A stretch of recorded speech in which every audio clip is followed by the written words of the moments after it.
Hay historias que trascienden el tiempo y tocan el alma de manera tan profunda que pareciera que fueron escritas especialmente para ti.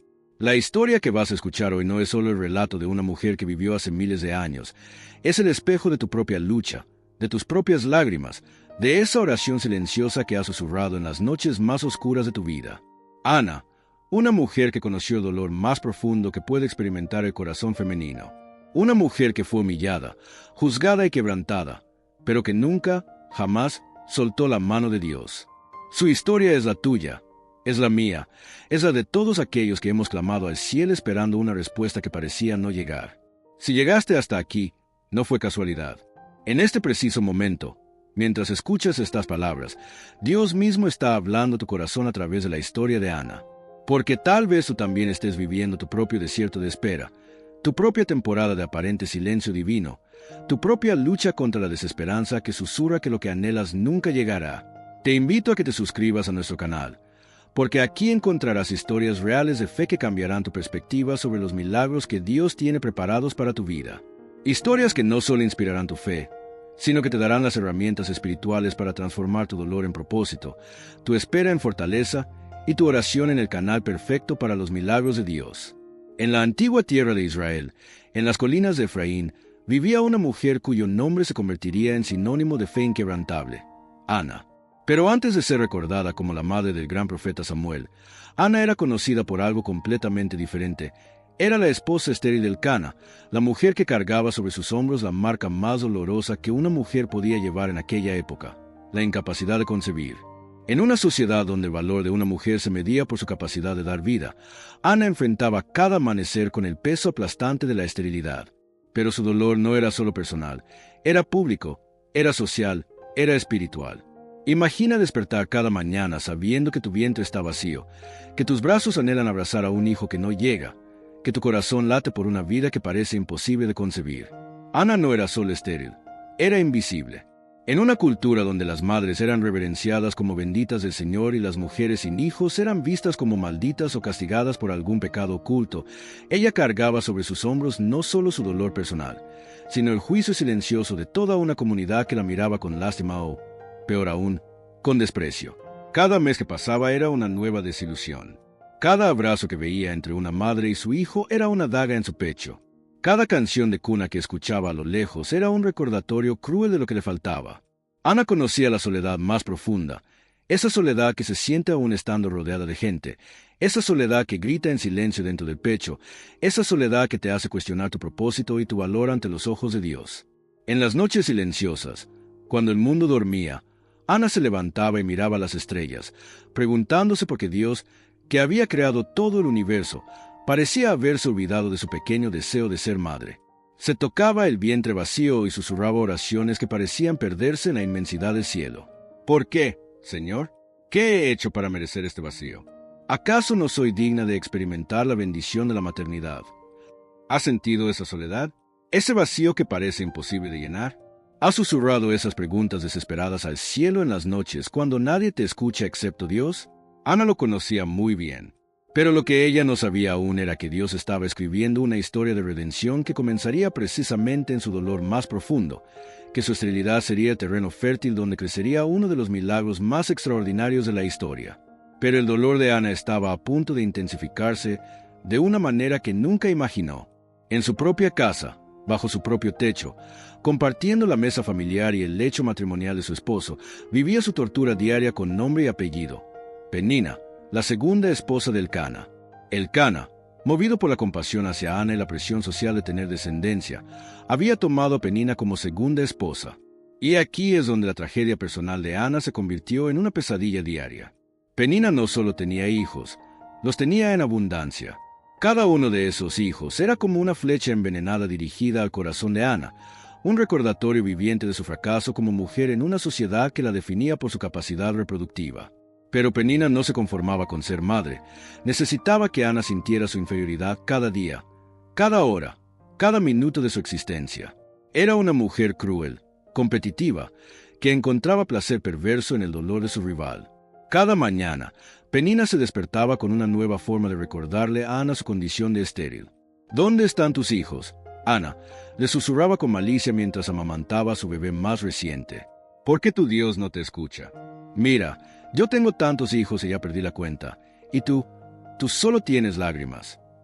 Cada palabra era calculada para destruir, para quebrantar, para recordarle a Ana que en esa casa ella era la esposa estéril, la mujer incompleta, la que no había cumplido con su propósito divino.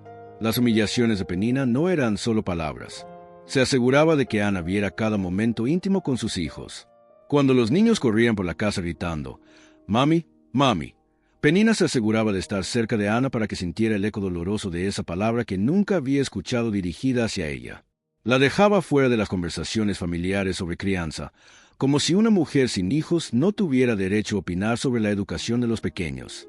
En las fiestas religiosas, cuando las familias se reunían para celebrar, Penina exhibía a sus hijos como trofeos vivientes de la bendición de Dios, mientras Ana permanecía en silencio, con la mirada baja, sintiendo sobre ella el peso de todas las miradas compasivas o, peor aún, las de desprecio. «Miren», parecía decir Penina sin palabras, «yo soy la bendecida, la favorita de Dios. Ana es la maldita, la olvidada». Cada provocación de Penina era como sal derramada sobre una herida abierta que nunca sanaba. Ana lloraba en secreto, se refugiaba en los rincones más oscuros de su casa para que nadie viera su dolor. Se levantaba antes del amanecer para llorar en soledad antes de que la casa despertara. Pero algo extraordinario y poderoso estaba sucediendo en esas lágrimas silenciosas. Ana estaba transformando su humillación en combustible para su fe. Cada insulto la acercaba más a Dios. Cada lágrima se convertía en una oración más intensa. Cada noche de dolor la preparaba para el milagro que estaba por venir. Sin saberlo, Penina no estaba destruyendo a Ana, la estaba forjando en el fuego del sufrimiento para convertirla en la mujer de fe más extraordinaria de su generación. Y llegó el momento decisivo. Era tiempo de la peregrinación anual a Silo, donde se encontraba el tabernáculo del Señor. Esta era una tradición sagrada que toda la familia del Cana observaba religiosamente. Pero este año sería diferente para Ana. Este año, ella ya no podía soportar más el peso de su dolor, las humillaciones constantes de Penina y la mirada compasiva pero impotente de su esposo Elcana. Durante el viaje a Silo, mientras la familia caminaba por los senderos polvorientos, Ana tomó una decisión que definiría su destino eterno. Iría al templo de Dios, pero esta vez no para hacer una oración rutinaria o cumplir con un ritual religioso. Esta vez entregaría todo lo que tenía, todo lo que era y todo lo que esperaba ser. Esta vez haría el pacto más radical de su vida con el Dios del universo. Camino al templo, su corazón palpitaba con una mezcla explosiva de desesperación y esperanza. Sus pies conocían el sendero, lo habían recorrido tantas veces antes, pero esta vez cada paso era diferente. Cada piedra del camino parecía susurrarle que algo extraordinario estaba a punto de suceder. Esta vez no iba como la esposa estéril que pedía compasión, iba como una mujer que estaba dispuesta a apostar toda su existencia en una sola oración. Al llegar al tabernáculo, Ana sintió como si el peso de años de dolor se hubiera concentrado en su pecho. El lugar sagrado, con sus cortinas y su atmósfera de reverencia, parecía llamarla para el encuentro más importante de su vida.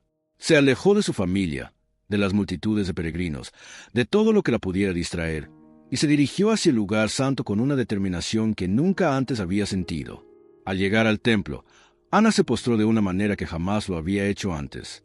No fue una oración normal, no fueron palabras preparadas o rituales aprendidos de memoria. Fue el derramamiento más puro y honesto de un alma quebrantada ante su Creador. Sus labios se movían con intensidad, pero no salían sonidos audibles. Su corazón hablaba directamente con Dios en un idioma que solo el dolor más profundo y la fe más desesperada pueden enseñar. Señor de los ejércitos, clamaba su alma con una intensidad que sacudía todo su ser. Si te dignas mirar la aflicción de tu sierva, si te acuerdas de mí, no me olvidas como pareciera que has hecho todos estos años. Si das a tu sierva un hijo varón, yo lo entregaré al Señor todos los días de su vida, y no pasará navaja sobre su cabeza. Pero había algo más profundo en esa oración, algo que trascendía las palabras y tocaba la esencia misma de lo que significa fe radical. Ana no solo estaba pidiendo un hijo, estaba entregando de antemano lo que aún no tenía. Le estaba diciendo a Dios que si le concedía este milagro, ella sería capaz del sacrificio más grande que una madre puede hacer: entregar a su hijo al servicio del Altísimo para toda la vida. En esos momentos de oración intensa, Ana experimentó algo que nunca había sentido antes. Era como si su alma hubiera salido de su cuerpo y se hubiera elevado hasta el mismísimo trono de Dios. Las lágrimas corrían por su rostro como ríos de dolor purificado. Su cuerpo temblaba con la intensidad de la conexión divina. Y por primera vez en años, sintió que Dios realmente la estaba escuchando, que sus palabras no se perdían en el vacío, sino que llegaban directamente al corazón del Creador del universo. ¿Qué opinas de lo que has escuchado hasta ahora? ¿Te identificas con el dolor y la desesperación de Ana? ¿Has vivido tu propio momento de entrega total ante Dios? Déjanos tu comentario, porque sabemos que su historia también es la tuya en muchos aspectos, y tu testimonio puede ser la esperanza que alguien más necesita escuchar hoy. Pero la entrega total de Ana no pasó desapercibida. Mientras su alma clamaba en silencio, sus labios se movían con fervor sobrenatural. Sus lágrimas caían como lluvia de dolor purificado, y su cuerpo se estremecía por la intensidad de su comunión con Dios. Alguien la observaba desde la distancia con creciente preocupación. Elí, el sumo sacerdote del templo. Para Elí, que había visto todo tipo de comportamientos en el templo a lo largo de sus años de servicio sacerdotal, aquella escena era inusual y profundamente perturbadora. Una mujer sola en el lugar santo, moviéndose de manera extraña y aparentemente fuera de control, con los labios en movimiento constante pero sin emitir sonido audible, con lágrimas corriendo por su rostro como si estuviera en agonía, y un comportamiento tan intenso que nunca había presenciado en todos sus años como sacerdote. Sin entender la profundidad espiritual de lo que estaba ocurriendo ante sus ojos, sin reconocer que estaba presenciando la oración más pura y desesperada que jamás se había elevado desde el suelo sagrado del templo, Elí llegó a la conclusión más obvia pero trágicamente equivocada. Ana estaba ebria. Había bebido demasiado vino durante la festividad, y ahora estaba haciendo un espectáculo de sí misma en el lugar más sagrado de Israel. Con la autoridad que le confería su posición como sumo sacerdote y con la indignación de quien ve profanado el lugar santo, Elí se acercó a Ana y le gritó con severidad que cortó como una espada el momento más sagrado de su vida. ¿Hasta cuándo vas a estar borracha? Deja ya el vino y vete de aquí. No puedes profanar la casa de Dios con tu embriaguez. Sus palabras cayeron sobre Ana como martillazos sobre cristal quebrado. En el momento más sagrado de su vida, en su entrega más pura ante Dios, en el instante que finalmente había encontrado la conexión divina que había buscado durante años, fue malinterpretada, juzgada y humillada una vez más. Era como si el universo conspirara para quebrantarla completamente, para robarle incluso este momento de intimidad con su Creador. Cualquier otra persona habría respondido con ira justificada, con resentimiento comprensible, con palabras duras hacia el sacerdote que había interrumpido el momento más importante de su vida espiritual. Pero Ana no era cualquier persona. El dolor la había purificado, el sufrimiento la había refinado como oro en el fuego, y en lugar de responder con ira o resentimiento, encontró fuerzas que no sabía que tenía, una dignidad que solo nace del dolor transformado en sabiduría divina. Con una serenidad que dejó atónito al mismo sacerdote, con una dignidad que trascendía su dolor, Ana levantó su rostro bañado en lágrimas y le respondió a Elí: «No, Señor mío, soy una mujer atribulada de espíritu. No he bebido vino ni sidra, sino que he derramado mi alma delante del Señor como nunca antes lo había hecho. No tengas por perdida a tu sierva, porque no soy una mujer disoluta, pues por la magnitud de mis congojas y de mi aflicción he estado hablando hasta ahora con el Dios de mi vida». En ese momento, algo extraordinario y sobrenatural sucedió en el corazón de Elí. Las palabras de Ana, dichas con tal sinceridad y profundidad espiritual, tocaron algo en lo más profundo de su alma sacerdotal. De repente comprendió que había interrumpido algo sagrado, algo que trascendía su entendimiento humano. Había presenciado a una mujer en el estado más puro de oración que jamás había contemplado. En todos sus años de servicio en el templo, la mirada de Ana, sus palabras llenas de dolor purificado, la intensidad de su presencia, todo le gritaba a Elí que había cometido un error terrible. No estaba ante una mujer ebria, estaba ante una sierva de Dios en el momento de mayor vulnerabilidad y fe de su vida. Y entonces, movido por el Espíritu de Dios mismo, reconociendo la presencia divina en lo que acababa de presenciar, Elí pronunció las palabras que cambiarían el destino de Ana para siempre. «Ve en paz, y que el Dios de Israel te conceda la petición que le has hecho. Que el Señor, que ha visto tu corazón y ha escuchado tu clamor, responda a tu oración y te dé lo que has pedido con tanta fe». En el instante en que Elí pronunció esas palabras, Ana sintió como si una carga de años, décadas de dolor, se hubiera levantado completamente de sus hombros. No fue solo la bendición del sacerdote, fue la certeza sobrenatural, inexplicable pero absolutamente real, de que Dios había escuchado cada lágrima, cada gemido, cada palabra silenciosa de su corazón quebrantado. Su rostro cambió instantáneamente, como si una luz divina la hubiera iluminado desde adentro. Su postura se enderezó, sus hombros se irguieron con nueva dignidad, y por primera vez en años, Ana sintió una paz que trascendía todo entendimiento humano. Una paz que no dependía de las circunstancias externas, sino de la certeza absoluta de que el Dios del universo había puesto su mirada misericordiosa sobre ella y había decidido intervenir en su historia. «Tu sierva ha hallado gracia delante de tus ojos», le respondió Ana a Elí con una sonrisa que no había adornado su rostro en años. Y por primera vez desde que recordaba, Ana se fue del templo no con lágrimas de dolor, sino con lágrimas de alegría anticipada, sabiendo que su vida estaba a punto de cambiar para siempre. El viaje de regreso a casa fue completamente diferente a la ida. Ana ya no era la mujer quebrantada y desesperada que había llegado al templo días antes. Era una mujer que había encontrado su respuesta, que había hecho su pacto sagrado con Dios y que caminaba con la confianza sobrenatural de quien sabe que el milagro ya estaba en camino, de quien había recibido la garantía divina de que su oración había sido escuchada y aceptada. Durante todo el camino de regreso, Ana cantaba himnos de alabanza que brotaban de su corazón como manantiales de agua pura. Los mismos senderos que días antes había recorrido con lágrimas de desesperación, ahora los transitaba con cánticos de esperanza. La misma mujer que había llegado vacía al templo, regresaba llena de la promesa de Dios. Cuando Ana llegó a su hogar, algo había cambiado tan radicalmente en su interior que todos los que la conocían se quedaron atónitos. Ya no esquivaba las miradas despectivas de los vecinos, ya no se escondía cuando Penina exhibía a sus hijos como trofeos, ya no lloraba en secreto por las noches en los rincones oscuros de la casa. Había una serenidad sobrenatural que desconcertaba a todos los que la rodeaban, una paz que brillaba en sus ojos como nunca antes habían visto. Comía con apetito por primera vez en años, sonreía con una frecuencia que asombraba a su familia, y había una luz en sus ojos que no solo no habían visto antes, sino que parecía irradiar una confianza que no tenía explicación lógica. Era como si supiera algo que los demás ignoraban, como si tuviera acceso a una información secreta que le daba una ventaja espiritual sobre todas sus circunstancias. Penina, acostumbrada a alimentarse emocionalmente del dolor de Ana, acostumbrada a derivar su autoestima de la comparación con la esterilidad de su rival, no sabía qué hacer con esta nueva versión de Ana. Sus provocaciones habituales ya no tenían el mismo efecto devastador. Las palabras hirientes que antes hacían llorar a Ana, ahora parecían rebotar contra una armadura invisible de confianza divina. «¿Qué te pasa, Ana?», le preguntaba Penina con una mezcla de curiosidad y molestia. «¿Por qué sonríes tanto? ¿Acaso has perdido la razón junto con la esperanza de ser madre?». Pero Ana ya no respondía con dolor o defensiva.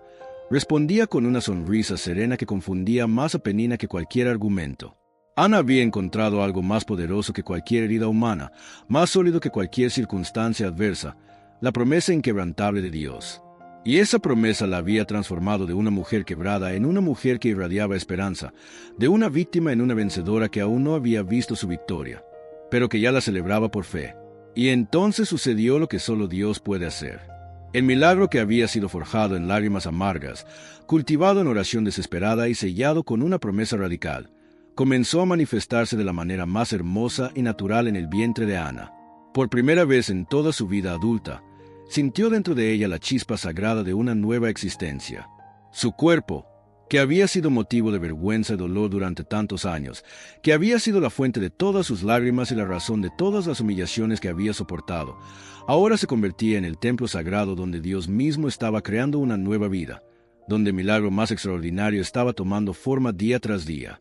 Ana tocaba su vientre con una reverencia que rayaba en adoración, sabiendo que lo que llevaba dentro no era simplemente su hijo, era la respuesta viviente de Dios a años de oración intensa, era la prueba tangible de que Él nunca olvida a sus hijos que claman con sinceridad. Era el cumplimiento literal de una promesa que había nacido en el dolor más profundo y se había forjado en la fe más pura que una mujer puede tener. Cada día que pasaba, el milagro crecía dentro de ella, y con él crecía también su gratitud hacia Dios. Cada movimiento que sentía en su vientre era como una carta de amor del Altísimo. Cada cambio en su cuerpo era una confirmación renovada de que Dios cumple sus promesas de maneras que superan nuestras expectativas más salvajes. El embarazo de Ana no fue solo una bendición personal.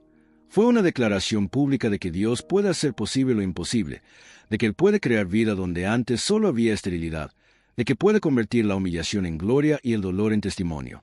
Cada día que su vientre crecía era una victoria silenciosa pero poderosa sobre las humillaciones pasadas de Penina, una respuesta contundente a todos los que la habían menospreciado, una demostración viviente de que los tiempos de Dios son perfectos, aunque no siempre coincidan con nuestros tiempos desesperados. Los vecinos que antes la miraban con lástima, ahora la observaban con asombro. Las mujeres que antes susurraban sobre su esterilidad como si fuera un castigo divino, ahora hablaban del milagro evidente que crecía en su vientre. Penina, que había basado toda su identidad en ser la única esposa fértil del Cana, ahora tenía que enfrentar la realidad de que Dios había visitado a Ana de una manera extraordinaria. Y llegó el día más esperado en la vida de Ana. Después de años de vacío doloroso, después de lágrimas que parecían interminables, después de oraciones que parecían perderse en el silencio del cielo, después de humillaciones que habían forjado su carácter como el fuego forja el oro, Ana dio a luz a un varón hermoso y saludable. Pero este no era un nacimiento común como cualquier otro, era la materialización tangible de un milagro divino, el cumplimiento perfecto de una promesa celestial, la respuesta física y real a la oración más desesperada que jamás había salido de un corazón humano quebrantado pero lleno de fe. Cuando Ana sostuvo a su hijo por primera vez, cuando vio su rostro perfecto y sintió su respiración suave contra su pecho, supo sin lugar a dudas que estaba sosteniendo en sus brazos mucho más que un bebé. Estaba sosteniendo la fidelidad de Dios hecha carne. Estaba abrazando la prueba viviente de que Él escucha el clamor de los quebrantados de corazón. Estaba mirando a los ojos la demostración perfecta de que ninguna promesa de Dios queda sin cumplir. Ana llamó a su hijo Samuel, que significa pedido a Dios o escuchado por Dios, porque había sido literalmente arrancado del corazón del Altísimo a través de la oración más intensa, más desesperada, más radical que jamás había salido de su alma. Cada vez que pronunciaba su nombre, cada vez que lo llamaba para comer o para dormir, recordaba aquel momento sagrado en el templo donde había entregado todo lo que tenía y todo lo que esperaba tener al Dios de sus padres. Durante los primeros años de Samuel, Ana experimentó la maternidad de la forma más intensa y agradecida posible. Cada sonrisa de su hijo era un milagro renovado que la llenaba de asombro. Cada palabra que aprendía a pronunciar era un regalo directo del cielo que la hacía llorar de gratitud. Cada abrazo que le daba era la confirmación tangible de que Dios cumple sus promesas de maneras que superan nuestras expectativas más atrevidas. Pero en el corazón de Ana, junto al amor maternal más profundo que una mujer puede sentir, había algo más que la distinguía de cualquier otra madre: la conciencia constante y sagrada de que Samuel no le pertenecía completamente. Era un regalo de Dios que había venido con una condición muy clara, una promesa que ella misma había hecho en el momento de mayor desesperación de su vida. Samuel sería devuelto al Señor para servirle todos los días de su vida. Durante esos años preciosos de crianza, Ana sabía que cada día con Samuel era un regalo prestado. Cada momento juntos era una bendición temporal que debía ser atesorada con gratitud infinita. Mientras otras madres criaban a sus hijos para que continuaran la tradición familiar, Ana criaba a Samuel sabiendo que su destino estaba en las manos de Dios, que su propósito trascendía los planes familiares normales. Cuando Samuel alcanzó la edad apropiada, alrededor de los 3 o 4 años, Ana enfrentó la prueba más difícil y desgarradora de su vida entera. Había llegado el momento de cumplir la promesa que había hecho en su momento de mayor desesperación, la promesa que había sido el precio de su milagro. Tenía que entregar a su hijo, el milagro por el que había clamado durante años, al servicio permanente del templo de Dios. Para cualquier madre normal, esto habría sido impensable, imposible, inhumano. ¿Cómo entregar al hijo que tanto había costado conseguir? ¿Cómo separarse de la respuesta viviente a años de oración? ¿Cómo cumplir una promesa hecha en desesperación cuando ahora tenía todo lo que siempre había deseado? Pero Ana no era cualquier madre. Era una mujer que entendía profundamente que los regalos más grandes de Dios a veces requieren los sacrificios más grandes de nuestra parte.